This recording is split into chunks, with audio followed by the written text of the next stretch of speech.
শুভেচ্ছা মহিলা দলের পক্ষ থেকে লাল গোলাপ শুভেচ্ছা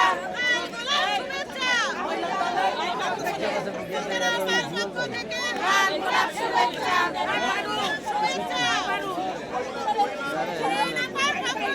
লাল গোলাপ শুভেচ্ছা এক হও লড়াই করো জিয়ার সৈনিক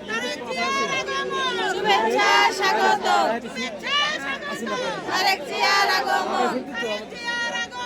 শুভেচ্ছা স্বাগতম